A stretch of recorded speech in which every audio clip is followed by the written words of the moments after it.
La Russie a effectivement attaqué aujourd'hui, le 28 juillet, le territoire de la Lituanie à l'aide d'un drone lancé depuis le territoire de la Biélorussie.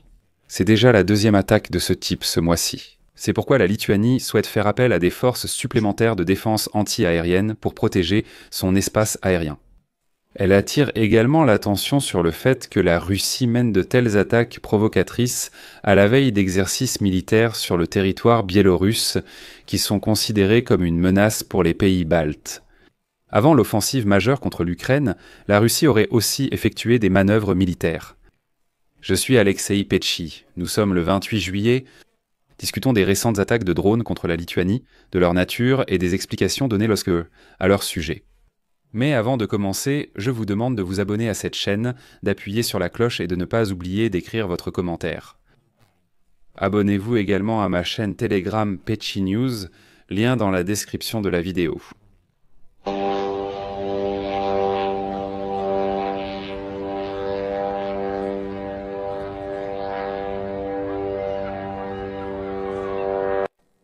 Alors aujourd'hui, en Lituanie, un drone inconnu a de nouveau été découvert, ayant pénétré dans le pays depuis le territoire de la Biélorussie.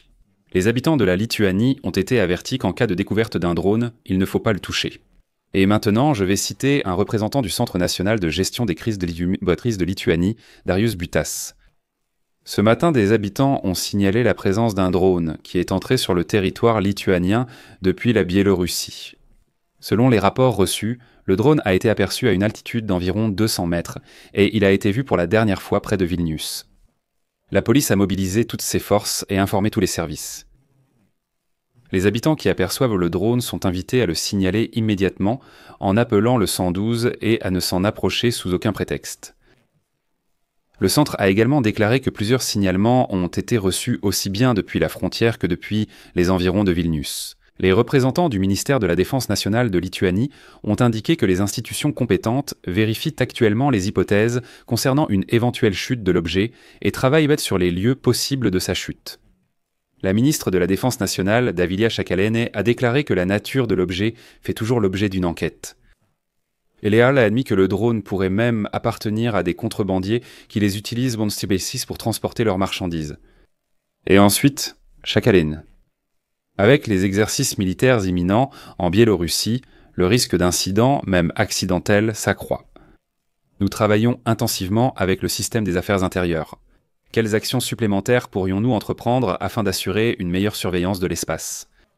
Demain, nous aurons une réunion avec le président, au cours de laquelle nous présenterons une proposition. Mais le fait est que c'est déjà le deuxième incident ce mois-ci impliquant un drone qui entre en Lituanie depuis la Biélorussie. C'est la première fois que cela s'est produit le 10 juillet, et les chasseurs qui, à ce moment-là, patrouillaient les frontières de l'OTAN ont même été placés en état d'alerte. Cependant, après la chute du drone, quelque temps plus tard, la mission des chasseurs a été annulée, et les informations ont été transmises au Service national des gardes-frontières. Il a été rapporté que le drone s'est écrasé près d'un poste frontière fermé appelé Shumsk, à environ 1 km de la frontière avec la Biélorussie.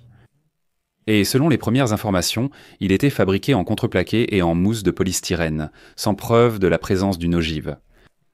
Dans le même temps, il a été noté qu'après la découverte du drone, les dirigeants de la Lituanie ont été envoyés à l'abri, car la capitale Vilnius se trouve à seulement 30 km de la frontière avec la Biélorussie. Et voici que le président de la Commission de la Sécurité nationale et de la défense du Seimas lituanien, Giedrimas Iglinskas, a alors déclaré que le renseignement militaire lui avait fourni des informations selon lesquelles il s'agissait bien d'un drone. Et je vais maintenant citer ses propos du 10 juillet. En fait, il a réussi d'une manière ou d'une autre à pénétrer dans l'espace aérien. Nous devons discuter s'il a été détecté, s'il a été aperçu, s'il y a eu une tentative de le neutraliser d'une manière ou d'une autre. Nous n'avons pas d'informations indiquant qu'il s'agissait d'un Shahed. Nous savons que les forces armées biélorusses mènent certains exercices militaires. Il semble avoir été une cible à abattre et les choses montpelleuses ont probablement mal tourné. Voilà les faits.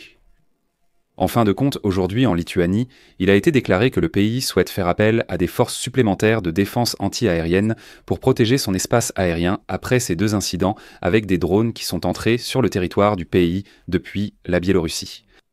En particulier, la ministre de la Défense du pays a promis de prendre des mesures supplémentaires pour assurer une surveillance plus efficace de la frontière en coopération avec le ministère de l'Intérieur. Selon elle, des forces militaires supplémentaires seront mobilisées à cette fin. Le commandant en chef des forces armées lituaniennes, Vaik Šnoras, a annoncé le déploiement de moyens supplémentaires de défense antiaérienne près de la frontière biélorusse. Un plan prévoit de déployer des forces de défense antiaérienne supplémentaires près de la frontière. Parce que nous observons certaines tendances, nous connaissons à peu près la direction. Nous savons où ces corridors pourraient en passer. C'est déjà le deuxième cas dans cette zone précise où nous allons renforcer notre présence.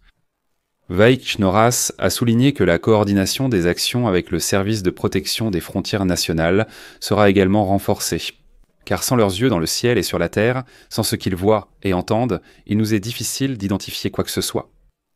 En outre, il est prévu d'accélérer les achats liés à la détection des drones, comme les radars à courte portée dont l'acquisition était initialement prévue pour une période ultérieure. Vaik Šnoras a souligné qu'un système acoustique de détection des drones doit être mis en place à la frontière le plus rapidement possible. Et je vais maintenant citer ses propos. Nous allons l'installer sur l'ensemble du territoire frontalier. Il sera donc possible d'identifier au préalable les objets volant en mouvement, en différenciant parapente, montgolfières et petits avions, simplifiant et accélérant la prise de décision. Mais dans l'ensemble, comme vous le comprenez, les Russes, apparemment avec l'aide des Biélorusses, essaient de tester la sécurité de la frontière lituanienne. Ils tentent de provoquer ce genre d'incident afin d'observer comment l'OTAN réagit à tout cela. Ils organisent également de telles provocations en mer Baltique. D'ailleurs, tout cela vise à étudier à quelle vitesse et de quelle manière les forces armées de l'Alliance Atlantique réagiront. Pour l'instant, je vais donc mettre des points de suspension ici. Donnez votre avis, vos conclusions dans les commentaires sous cette vidéo, abonnez-vous à la chaîne, activez la cloche et n'oubliez pas de mettre un like. C'est tout pour aujourd'hui, prenez soin de vous, à bientôt.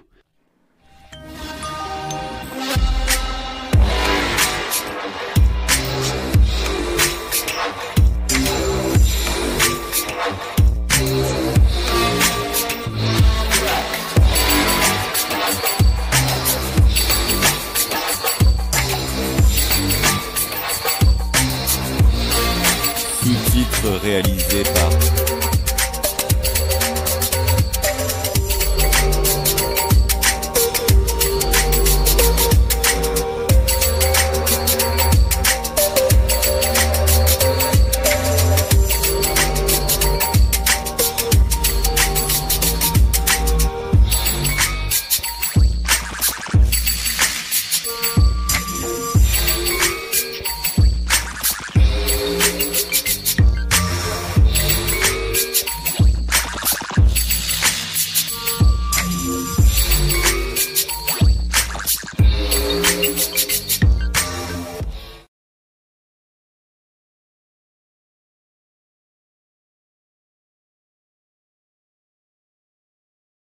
Sous-titres réalisés par